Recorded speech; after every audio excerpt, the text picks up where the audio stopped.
Today's reading is taken from Daniel chapter 7, verses 1 to 14.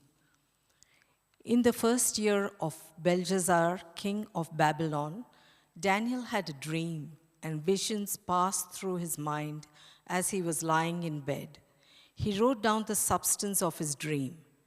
Daniel said, "In my vision at night I looked, and there before me were the four winds of heaven churning up the great sea. 4 great beasts, each different from the others, came up out of the sea. The first was like a lion, and it had the wings of an eagle. I watched until its wings were torn off, and it was lifted from the ground so that it stood on 2 feet like a human being, and the mind of a human was given to it. And there before me was a second beast, which looked like a bear. It was raised up on one of its sides, and it had 3 ribs in its mouth between its teeth. It was told, 'Get up and eat your fill of flesh.' After that I looked, and there before me was another beast, one that looked like a leopard, and on its back it had 4 wings like those of a bird. This beast had 4 heads, and it was given authority to rule. After that, in my vision at night, I looked, and there before me was a 4th beast, terrifying and frightening and very powerful. It had large iron teeth. It crushed and devoured its victims and trampled underfoot whatever was left. It was different from all the former beasts, and it had 10 horns. While I was thinking about the horns, there before me was another horn, a little one, which came up among them, and 3 of the first horns were uprooted before it. This horn had eyes like the eyes of a human being, and a mouth that spoke boastfully. As I looked, thrones were set in place, and the Ancient of Days took his seat. His clothing was as white as snow. The hair of his head was white like wool. His throne was flaming with fire, and its wheels were all ablaze. A river of fire was flowing, coming out from before him. Thousands upon thousands attended him. 10,000 times 10,000 stood before him. The court was seated, and the books were opened. Then I continued to watch because of the boastful words the horn was speaking. I kept looking until the beast was slain and its body destroyed and thrown into the blazing fire. The other beasts had been stripped of their authority, but were allowed to live for a period of time. In my vision at night, I looked, and there before me was one like a son of man coming with the clouds of heaven. He approached the Ancient of Days and was led into his presence. He was given authority, glory, and sovereign power. All nations and peoples of every language worshipped him. His dominion is an everlasting dominion that will not pass away, and his kingdom is one that will never be destroyed."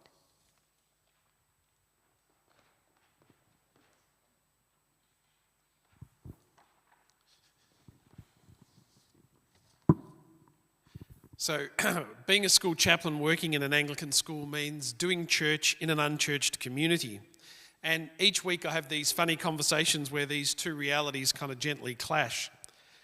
As we head towards the end of the year, we have these house lunches where our houses get together and celebrate the year with a lunch together. And as part of the proceedings, I say a prayer. And I was speaking to one of our house coordinators a few weeks ago, and I offered to do my prayer in the form of grace. And the house coordinator asked in all innocence, "So when do you want to say grace? Do you want to do it before or after we eat the meal?" In a recent Year 7 class, thanks to student questions, we finished up talking about Mecca and how significant Mecca is to Muslims. And I could see one of the students had this really puzzled look on his face. And so I asked him if everything was okay, and he said, "Mecca? You mean the makeup store?" In Year 8, we were watching a BBC dramatisation of the last days of Jesus, and this is a really good program. It sort of follows Jesus through the events of the Last Supper, his arrest, trial and crucifixion. And as we're watching, we reach a point and one boy just says, "Is this based on a true story?" There was a bit of a pause as we all absorbed this question, and then the whole class kind of turned to him and went, "What?" So as well as never being able to predict the kind of questions and comments that I get, I'm often surprised by sort of out of the blue how students will get interested in Christianity and the Bible. So the other day after a year 10 class, after the lesson ended, one boy held back and I could tell that he had something that he wanted to share with me. And he said, "Mr. Stewart, I've started reading the Bible." He then paused and I could tell he wanted to say something further. He said, "I started reading it at the start. And at first it was interesting, but I'm struggling now because it's got a bit boring and it's got a bit weird." I wouldn't have picked that particular student to just simply start reading the Bible, but he just started one day. I don't know what prompted him, but he'd read through Genesis and that had gone well, and he got about halfway through the book of Exodus when he hit the laws and the genealogies and he was struggling to maintain interest. As people who know the Bible, we know that reading the Bible from start to finish, cover to cover, is not necessarily the best way to engage with it. It was really nice to hear how God was at work, just prompting this student to start reading the Bible, but we can kind of well understand how he got bogged down. There are some fantastic life-changing passages in Scripture, but there are some bits that are quite dull, and some bits that you start reading when you think to yourself, "Oh, this is getting a bit weird, I don't understand this." And today we hit a bit of a weird bit in the book of Daniel. The first 6 chapters have contained some truly great stories. Shadrach, Meshach and Abednego in the fiery furnace, the writing on the wall, Daniel in the lion's den. And in the second half of the book of Daniel, a bit less so, as we enter territory that has its own name of genre in the Bible, apocalyptic. In my Bible, chapter 7 is headed Visions of the Four Beasts. Now, apocalyptic doesn't sound like the most inviting section of Scripture. It's weird, it's confusing, it's not only difficult to make sense of what it was supposed to say when it was written, it's really hard to try and work out what on earth it might be saying to us some 2,500 years later. If the Bible was a movie, then this would be the section that you'd fast forward through. With this year 10 student who started reading the Bible, I was able to pass on to him a book which helped him kind of identify the passages, the significant, important bits of Scripture to focus on when he was reading. And I think with a bit of background, we can see that this reading does invite us to reflect and respond in a way about what society is going on about today. So it does have some helpful things to say. So we're actually looking at chapter 7 and chapter 8. We've just read through the first half of chapter 7. And we've read the bit with Daniel having the first of his 2 visions. Well, first of his 3 visions, but that's for another chapter. So the 2 we're going to focus on today. And they're visions of 4 great beasts. We get a lion with wings, a bear with 3 tusks, a 4-headed and 4-winged leopard, a beast with 10 horns and iron teeth devouring things. There's a lot of talk about horns in this chapter, and some of these horns have eyes and mouths. And up until this point in the book of Daniel, Daniel's been really good at being able to interpret dreams and visions. He's been able to successfully do this when others have had no idea what to make of them. However, with this vision of the 4 beasts, we read in verse 15 that even Daniel doesn't have any idea what this means. In verse 15 it says, "As for me, Daniel, my spirit was troubled within me, and these visions terrified me." Chapter 7 and 8 in the book of Daniel are challenging chapters of the Bible, and there's lots of discussion about what they're supposed to mean. What seems to be generally agreed upon is that the 4 beasts in chapter 7 are meant to represent 4 kingdoms. They're kind of speaking in symbolic imagery about 4 empires that arise in different points in history. And clearly, given the nature of the imagery that's used, these are empires that the Hebrew people feared. And in chapter 7, there's no attempt to identify which empire belongs to which beast. Well, chapter 8 goes on, and we didn't read this, but it has 2 more beasts, a ram and a goat. This time, however, the scriptures do attempt to identify them. Daniel is again vexed by this vision, but we read that the angel Gabriel, in his first appearance in the Bible, helps Daniel to understand what his vision means. The ram is identified as the king of Media and Persia, and the goat is the king of Greece. And even though Daniel gets an explanation with his second vision of sorts, we still read that he's really troubled by it. He's overcome with it, and we read that he's unwell for some days. So, if Daniel's confused at the time, what hope do we have some 2,500 years later of finding something meaningful and helpful for us? Well, a bit of an answer comes through what we learn about what happens to the beasts in the middle of chapter 7. After the terrifying description of these 4 beasts, the scene changes in verse 9, and we find ourselves in the throne room of the Ancient One. We read that the arrogant beast is judged on his actions. He's stripped of his powers and he's put to death. Despite the earthly power of these 4 beasts, they're no match for the heavenly power of the one sitting on the throne. So a clear takeaway from this passage is that Daniel and his people were menaced by various hostile empires. It was a time of great uncertainty and fear. They were exiled from their homeland, working in a foreign country, suffering religious persecution. And this hostile empire that they found themselves exiled in was in turn menaced by other hostile empires. And yet, in this great time of uncertainty and fear, Daniel's vision of the Ancient One reminds him that God is ultimately in control. While these empires might seem powerful from an earthly point of view, and they have their kind of time in the sun where they reign, in the overall scheme of human history, their supposed greatness is just a minor trifle. Earthly empires pass away, while God's kingdom lasts forever. Verse 27 says, "The kinship and dominion and the greatness of the kingdoms under the whole heaven shall be given to the people of the holy ones of the Most High. Their kingdom will be an everlasting kingdom, and all dominions shall serve and obey them." So hopefully, with that bit of background, we now have a bit of a handle on how Daniel's vision finish up bringing him comfort, because it reminds him of the whole scope of human history, that while empires rise and empires fall, God is ultimately in control. And hopefully this provides a bit of an insight to how this passage might be helpful for us. We live in a time of fear and uncertainty. There does seem to be an awful lot to be fearful of in this day and age, and we might just have a look at that cartoon. If we can bring that up.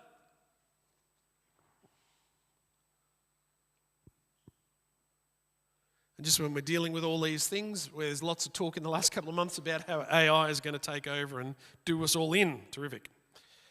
Our experience of watching the news is often overwhelming. The news seems to offer a highlights package moving from one story to the other of the many, many, many things that we should be afraid of. And it's tempting to respond to all this fear by having an attitude of fear ourselves. And of course, fear does have a bit of a place, and it does have its benefits. Fear is one of our deeply held human survival mechanisms. It's helped keep us alive from evolutionary speaking. That fear reaction that we have of a strange rustling in the bush kept us alive from hostile animals back in our early days as primitive human beings. And fear can be a genuine, authentic human reaction to a scary experience. It's interesting that the Bible doesn't actually tell us how Daniel was feeling when he was put in the lion's den in chapter 6, which we looked at last week. But I imagine he was pretty terrified. Daniel certainly trusted in God, but that didn't mean he wasn't afraid of the lions. I think the challenge is, how do we respond to this fear?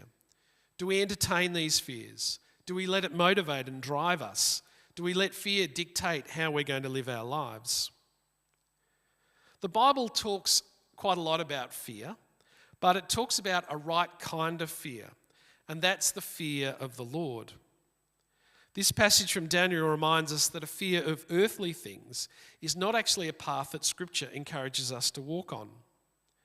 More than 100 times in the Bible, it reminds us of not being afraid. It urges us not to be afraid. The prophet Isaiah says, "Fear not, for I am with you." We read in 1 Timothy that God does not give us a spirit of fear, but rather a spirit of power and of love.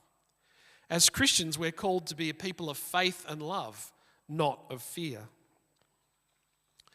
Franklin D. Roosevelt very famously said, "The only thing we have to fear is fear itself." and an old Latin proverb, which I think is really resonating true in our time that we live in. Fear makes men ready to believe the worst. Statistics tell us that every 4 seconds, someone in the world is a victim of needless scaremongering. You could be next.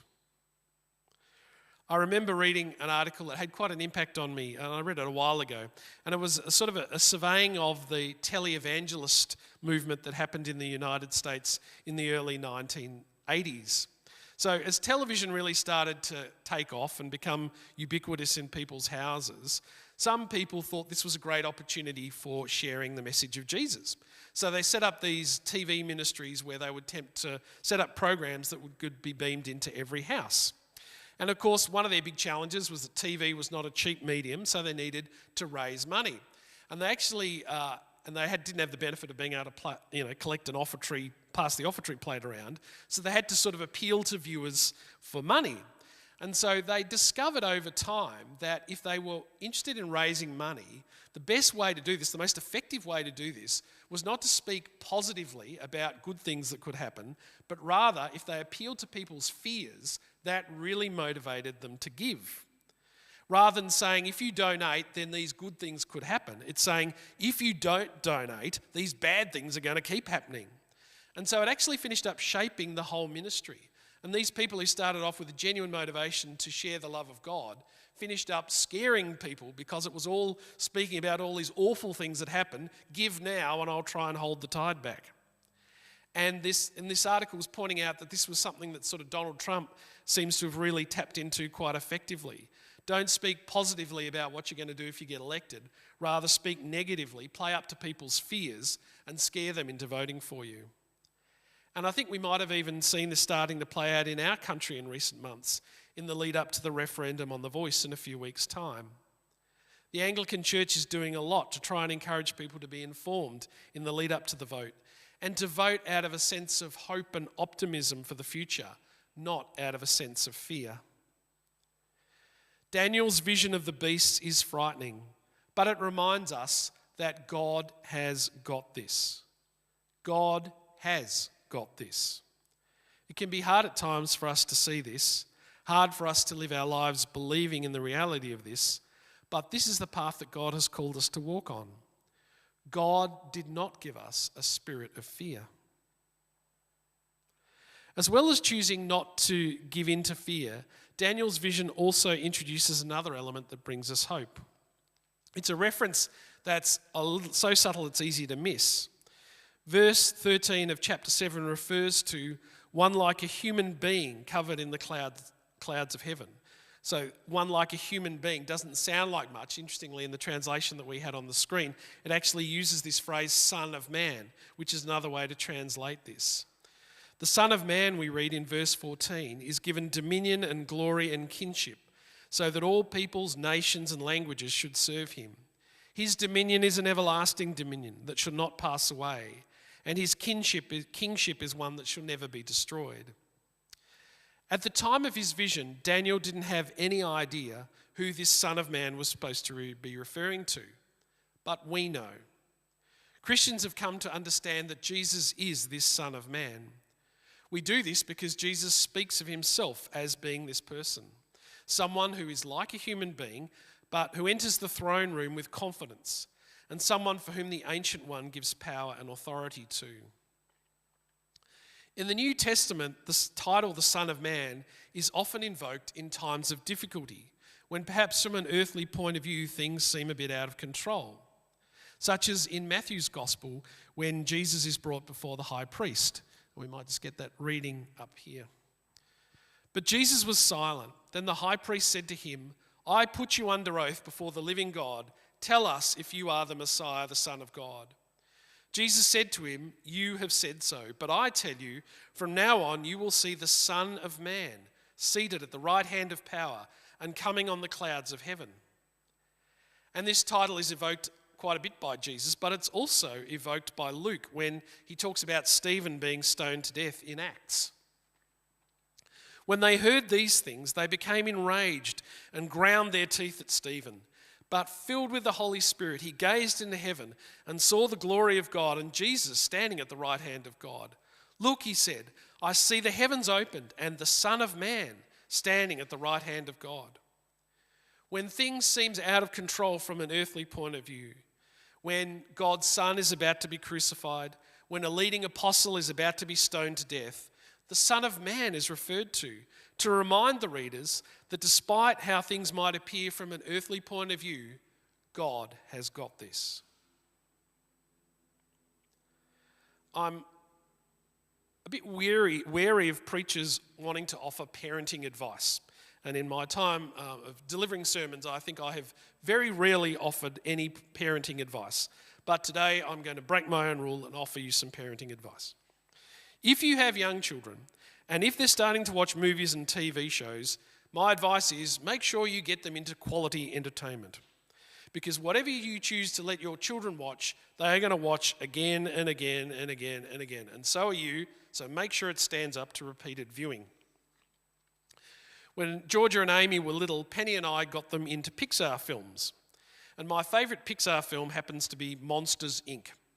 One of the great things about Pixar movies, if you're familiar with them, is they often have these really creative plots. And Monsters, Inc. is no exception.